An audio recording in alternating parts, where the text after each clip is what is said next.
Friend, this is Sonika और आज हम बात करेंगे GSTR 1 के कुछ टेबल चेंजेस हुए हैं। ये बहुत इंपॉर्टेंट चेंजेस हैं। आपको इन सब चेंजेस पे आपको पता होना चाहिए कि क्या क्या चेंजेस हैं। GSTR 1 जो आजकल फाइल हो रही है, जिसकी 11 तारीख लास्ट डेट है, आपको ये ध्यान रखना है। वीडियो को आराम से देखिएगा, एंड तक देखिएगा। कोई भी क्वेरी हो मुझे कमेंट करिएगा। GSTR 1 में जिनकी ई इनवॉइसिंग हो रही है या जिनकी ई इनवॉइसिंग एप्लीकेबल है, उनको हाथ से पहले मैनुअल HSN कोड डालने पड़ते थे।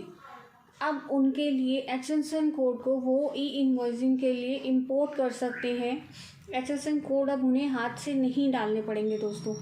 बहुत बड़ी दिक्कत हो जाती थी कि आप समझें, जैसे आपकी 4 क्वांटिटी है या फिर आपकी 10 क्वांटिटी है या फिर आप 20 क्वांटिटी हैं। मान लीजिए आपकी क्वांटिटी 1000 है। अगर आप ई इनवॉइसिंग करने बैठते हैं तो आपको पता ही होगा, ई इनवॉइसिंग करते हुए बहुत सारे क्लरिकल एरर्स आते रहते हैं पोर्टल के ऊपर।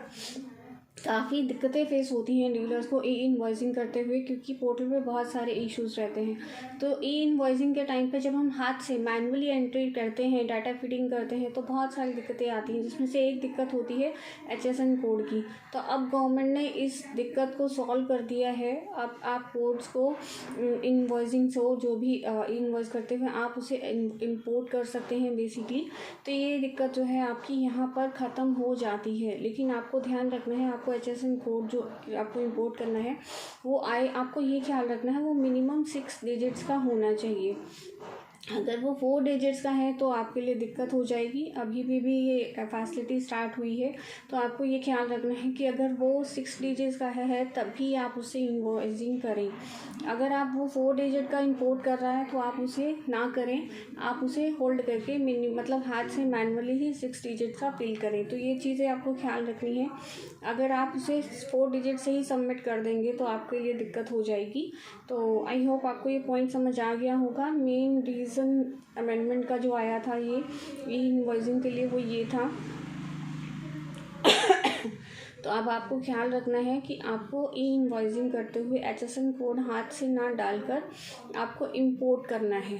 तो ये पॉइंट आपको ध्यान रखना पड़ेगा। और भी बहुत सारे चेंजेस रिसेंटली आते जा रहे हैं। ये सारे चेंजेस के पीछे क्या रीज़न है आप समझिए। मैं आपको इन सारे रीज़न्स की डिटेल सारी एक एक करके समझाने की कोशिश करूँगी। डिपार्टमेंट इन सारी चीज़ों को जो डिटेल चेंज करता जा रहा है, ये क्यों कर रहा है? सो दैट कुछ तो डीलर को फैसिलिटेट करने के लिए करी जा रही हैं ये सब चीज़ें। कुछ चीज़ें डिपार्टमेंट में जितनी भी ये जो चोरी हो रही है रेवेन्यू की, उन सब चीज़ों को पकड़ने के लिए की जा रही हैं। क्या होता है, पहले जब HSN चेंज सेम नहीं होता था तो धड़ल्ले से चोरी होती थी, क्योंकि एक HSN की परचेज हो जाती थी और दूसरे HSN की सेल हो जाती थी, तो डिपार्टमेंट नहीं पकड़ पाता था। लेकिन अब जब HSN सेम होगा तब डिपार्टमेंट पकड़ेगा, टैक्स रिवेन्यू जो भी चोरी होगी उसको पकड़ेगा। तो आपको ध्यान रखना है कि आप जो सेल कर रहे हैं या जो परचेज़ कर रहे हैं उसका HSN सेम होना चाहिए। बहुत इम्पॉर्टेंट फैक्ट है ये। आप समझिए मैं क्या समझाना चाह रही हूँ। पहले क्या होता था, बहुत सारी चोरियाँ होती थी, जिससे ना एक HSN पे ख़रीद लिया जाता था और दूसरे HSN पे सेल कर दिया जाता था, क्योंकि HSN पकड़ नहीं जाते थे, डिटेल उसकी नहीं होती थी, तो इसी वजह से ये सारी चीज़ें पकड़ में नहीं आती थी। अब गवर्नमेंट जो है वो अग्रेसिव हो गई है, बहुत सारी चीज़ों को कंट्रोल करना चाहती है, जो टैक्सेस की चोरी है वो सारी रोकी जा सके। तो इसके लिए आपको भी ध्यान रखना है कि आपकी कोई इनवॉइसिंग गलत ना हो। आपको सेम HSN का ही ध्यान रखना है। अगर आपके पास 4 या 5 HSN है तो आप ध्यान रख सकते हैं कि किस HSN में आपने सेल किया है, किस HSN में आपने मैन्युफैक्चर या परचेज़ किया है। तो आप HSN देख के डालें, सो दैट आपको भी इनवॉइसिंग करते हुए कोई दिक्कत ना हो। काफ़ी बार नोटिसेस भी इशू हो जाते हैं, क्योंकि HSN डिफरेंट होते हैं, तो उसको भी पकड़कर डिपार्टमेंट नोटिसेस इशू कर देता है। तो ये बात भी आपको ख्याल रखनी है।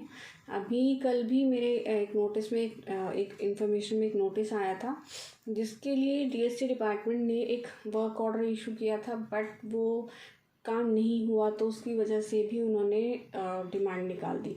बहुत सारी चीज़ें जो अनइमेजिनेटिव है, जो प्रैक्टिकल नहीं है, उस पर भी डिपार्टमेंट जो है वो नोटिसेस निकाल रहा है। आपको जीएसटी में रिटर्न फाइल करते हुए या फिर जीएसटी में बिलिंग करते हुए या फिर जीएसटी में काम करते हुए आपको थोड़ा सा ज़्यादा एक्स्ट्रा केयरफुल रहना पड़ेगा। और अगर आपको लगता है कि कोई आपको दिक्कत है तो आप मुझे कमेंट करके ज़रूर बताइएगा। हम आपकी सारी क्वेरीज़ को सॉर्ट करने की कोशिश ज़रूर करेंगे। Thank you.